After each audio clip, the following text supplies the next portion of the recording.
నోవహు కుమారుడు యాపెతు 7 కుమారులకు జన్మించాడు. మనం లెక్క వేయడానికి అనుకూలంగా ఉండడానికి ఒక్కో వ్యక్తి కేవలం 2 మాత్రమే జన్మనిస్తూ పోయారు అనుకున్నట్టయితే ఫస్ట్ జనరేషన్ లో 2గా ఉన్న పాపులేషన్ 2వ జనరేషన్ కి వచ్చేసరికి 4కి చేరుతుంది. 3వ జనరేషన్ కి వచ్చేసరికి 8కి, 4వ జనరేషన్ వచ్చేసరికి 16 మందికి, 5వ జనరేషన్ వచ్చేసరికి 32 మందికి, 6వ జనరేషన్ కి 46, 7వ జనరేషన్ కి 128, 8వ జనరేషన్ కి 256, 9వ జనరేషన్ కి 512, 10వ జనరేషన్ కి 1024, ఇలా పోతూ 20వ జనరేషన్లు గడిచేసరికి జనాభా 10 లక్షలకు పైగా చేరుతుంది. ఇక 25వ జనరేషన్ కి వచ్చేసరికి 3 కోట్లకు పైగా చేరుతుంది. 30వ జనరేషన్ కి వచ్చేసరికి అయితే 100 కోట్లకు పైగా చేరుతుంది. సైంటిఫికల్ గా గానీ థియరిటికల్ గా గానీ ఈ భూమి పైన మనుషులు విస్తరించే క్రమం మాత్రం ఇదే. ఈ లెక్కలు నిజమనడానికి ఎగ్జాంపుల్ ప్రూఫ్ కూడా ఈ కరుణాకర్ సుగ్గుణ అనే వ్యక్తే.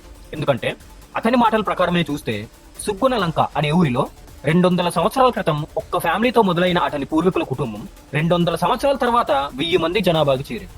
మా సర్నేమ్ సుగ్గుణ. ఈ సర్నేమ్ మీదే మా ఊరి పేరు కూడా సుగ్గుణ లంక అని ఉంటుంది. ఈ సుగ్గుణ లంకలో మా తాత ముత్తాతలు వాళ్ళ దగ్గర నుంచి మేము తెలుసుకున్న సమాచారం ఏంటంటే ఫస్ట్ ఒక ఫ్యామిలీ వచ్చింది. ఎప్పుడు ఒక 150, 200 సంవత్సరాలకి పూర్వం. ఒక 150, 200 సంవత్సరాలకి పూర్వం. ఆ ఫ్యామిలీ నుంచి కొడుకులు, మనవాళ్ళు ఇలా విస్తరించుకుంటూ వచ్చారు. 200 సంవత్సరాలు ఇంచుమించుగా గడిచేటప్పటికి ఈ రోజుకి 1000 మంది జనాభా ఉన్నారు మా ఊరు. 1000 మంది జనాభా ఉన్నారు మా ఊరు. అంటే ఒక ఫ్యామిలీ నుంచి 200 సంవత్సరాలు గడిచేటప్పటికి ఒక 1000 మంది జనాభా విస్తరించారు. 200 సంవత్సరాలు అంటే 25 సంవత్సరాల యుక్త వయసులోనే కుమారులు పెళ్లి చేసుకుంటూ పోయారు అనుకుంటే 200 సంవత్సరాలలో 8 జనరేషన్లు గడిచాయి అన్నట్టు. ప్రతి జంటకి 2 మాత్రమే జన్మించారు అనుకున్నా 8వ జనరేషన్ కి వచ్చేసరికి 226 మాత్రమే ఉండాల్సిన సుగ్గుణ లంకలోని కుటుంబ సభ్యుల సంఖ్య ఇతని మాటల ప్రకారం 1000కి చేరింది. ఒకవేళ ఆ వ్యక్తి చెప్పిన లెక్కలు రావాలి అనుకుంటే క్యాల్కులేషన్ ప్రకారం 20 సంవత్సరాల బాల్య వయసులోనే కుమారులు పెళ్లి చేసుకుంటూ పోయారు అని అర్థం చేసుకోవాలి. అప్పుడే 200 సంవత్సరాల క్రితం ఒక్క కుటుంబంతో మొదలైన జనాభా విస్తరణ 200 సంవత్సరాల్లో 1000కి చేరుతుంది.